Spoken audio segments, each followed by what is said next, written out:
Mike, check 1212. It's the Y2K collector. And has a member of your family ever been treated for video game addiction? Or are you seeking treatment yourself? There's been a recent uptick in video game addiction claims, especially with the rise in internet gaming. And there's an article that was put out on topclassactions.com, a website where obviously class actions are put together.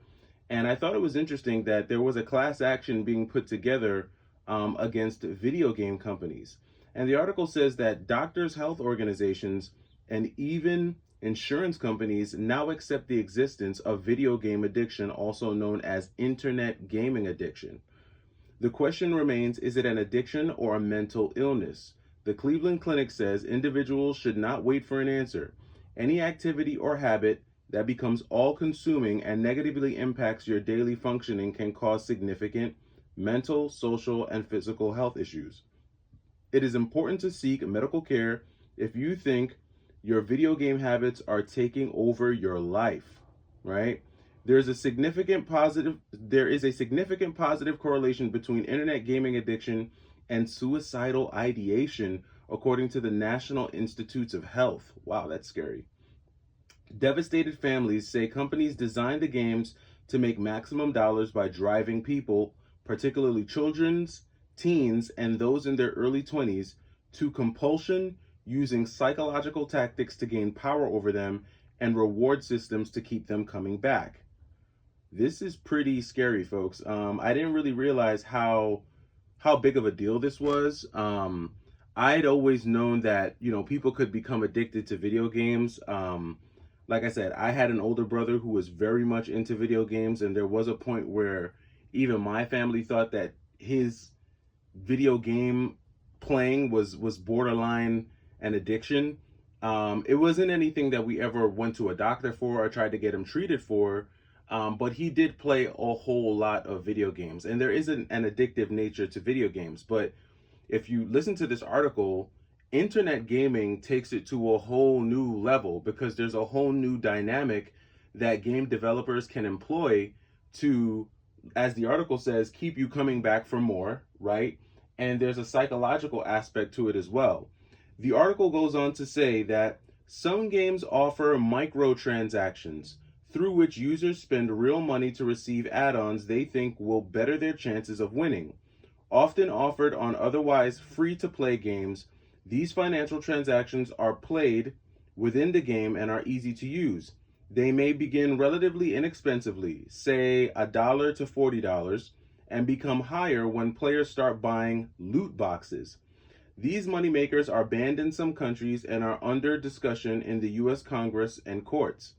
The loot might include virtual perks that can help the player play that game better, but they are not told what is in the crates and won't know until they buy and open them. At that point, they are likely to find only cosmetic additions to make the game look different. So they buy more, hoping to get what they pay for. The mystery part is the part of the fun and a great deal of the cost. One estimate put video game microtransaction revenue in 2021 at $190 billion. Wow. Gaming companies have even been accused of slowing down gameplay drastically and adding additional issues that prevent progress. The player is then encouraged to purchase the upgrades to fix those artificially created issues. God, that sucks. Most gamers spend between $50 and $100 on microtransactions in what are called MMOs, or massively multiplayer online games. But about 5.6% spend well more than $1,000 on in-game purchases. These big buyers are known as whales.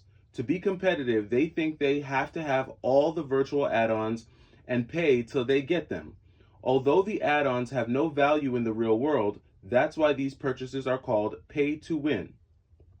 Some purchases are devastating, as when children old enough to figure out the game are too young to understand that they are playing with real money or even what money is. Using credit cards or instant pay accounts a parent has programmed into a device, little kids captivated by the game can do serious damage to family finances. One Florida mother's bank account was wiped out when her 7-year-old played Roblox. and a 6-year-old spent $16,000 on microtransactions playing Sonic Forces Speed Battle. This is retarded. Wow. Some parents' dismay, as children age and become addicted to video games, they often dream of going pro. When they are old enough, they forego other long-term goals to live stream their gaming and play in tournaments around the world for prizes, sometimes with sponsors. Competitive gaming is called esports, or short electronic sports, for short. And the article goes on. I'm not going to read the entire article, but I can definitely see how and why a young person who spends the majority of their time playing video games would get sucked into the notion that buying more loot boxes and getting more microtransactions would be the way for them to go. Because, when you're a part of these online communities, there's this innate feeling to want to be the best. The better of a player you are. I mean, it goes back to when we used to play GoldenEye. I remember when we played GoldenEye, if you were the best at GoldenEye, if you were just good, everybody wanted to be on your team if you were playing teams. Or if you were playing tag team in Smash Brothers, and you were great at Smash Brothers, then everybody wanted you to be on their team because they didn't want to lose. But that you didn't get that because you paid for it. You got that because you played the game, you practiced enough to build your skills, and you got really good at it, right? Like, there was no way for you to buy your way into GoldenEye, right? There's no way that you can spend your way into being good at Super Smash Brothers. Either you're good or you're not. Either you've got the skills or you don't.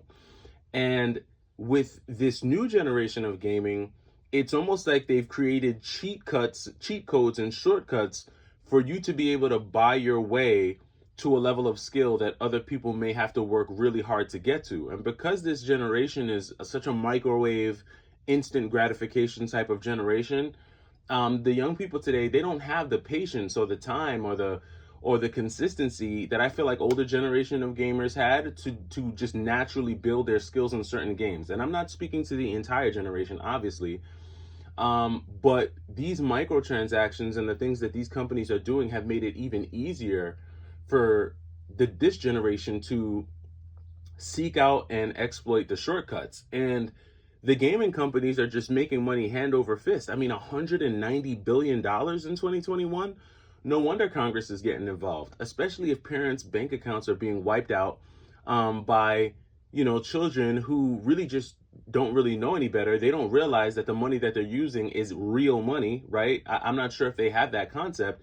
And even if they do they even care, right? What's more important to them, mommy's bank account or having the latest skins to be able to, flex, I guess, or stunt in the video game? And this is really sad. I think that the worst part about that article is the statement that basically, where gaming companies are even slowing down or manipulating the gameplay, right?